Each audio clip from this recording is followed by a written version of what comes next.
several of my employees clock in early, get coffee, sit. This is where most managers go wrong. The action here would depend on what culture you're trying to cultivate in your team or organization. The typical manager will address the issue right there and then because one, they just don't like it because you're trying to get them to work, or two, their boss calls them and says, hey, why are your employees hanging out? You go into reactive mode and you drop the hammer with your employees. Now, let's talk about the approach. Keep in mind, if you're managing effectively, you've already done all the work up front, setting expectations, roles of responsibility, training, planning, goal setting, KPIs, all those different things up front, proactively to manage the behaviors and the outcomes with the employee. The initial approach is that you don't address the action. What you do when you follow up during the day, say for example, you follow up at 9:30 with the employee and you go through the whole part of following up to make sure they're on track, any barriers, anything you can help support. Employee number one, you go through and they're on track. Everything's good, everything looks good. Great, right? You don't address what they're doing in the morning because if they're on track and everything's being done, they're managing the outcomes, right?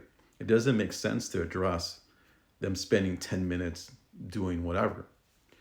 The second employee, you follow up and go the same thing. You go through their plan, if they're on track, and that employee is behind schedule, not meeting expectations. Then the question then becomes, hey, I noticed that you're saying here that you're behind schedule. What's your plan to recover, or how can I help you with anything that's happening during the week or during the day that I can help you resolve? And that's the point of the conversation. And if the employee starts talking about time management and no time, and you're like, hey, hold on for a second. If you're saying you don't have time, then once that's open, then you as a manager can say, hey, well, I'm noticing you're spending 20 minutes at the beginning of the day chit-chatting. If you're behind schedule, don't you think you would be using that time more effectively? Right? Then the employee would say, yeah, well, yeah, you're right. Absolutely right. All right. So great. What can we do differently tomorrow to get back on track? Not spend too much time at the water cooler. Okay, great. So we got that. That's resolved, right?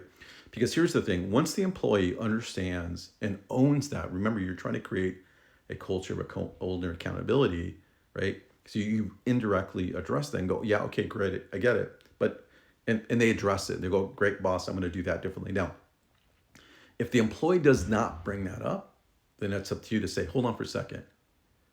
I've noticed that you're spending a little bit of time up front, 30 minutes or 20 minutes at the beginning of the day, every single day, and you're behind schedule. That doesn't seem right to me in the correct use of your time. Am I seeing something incorrect? Am I seeing something wrong? Then the employee will have to discuss that because, again, if the employee doesn't bring it up, it's up to you to bring that up at the appropriate time. That is the appropriate time to bring that up, right? Then that's addressed. It's relevant to the conversation. Then you create a plan, then you go forward. Now, the second approach is once you did all of this, right? You've addressed it, you talked about it when appropriate, and they're still doing that. Then when you notice when they're doing it, then it's right to address it in the moment. To say, hey, I thought we talked about this. When I followed up yesterday and you said you're behind schedule, you said you needed more time or something to plan, but yet again, you're here wasting 20 minutes. Make it make sense to me. Then at that moment, then you become that manager because you've already done the work up front, up the work up front, approach the initial approach, right? Follow-up approach. Then the next one is that second stage of that's why I say it's important to understand how to micromanage, because if the employee is not doing the work or the outcome, you become that manager in addressing what you see because you've done the work, right? If that makes sense, let me know in the comments and follow for more.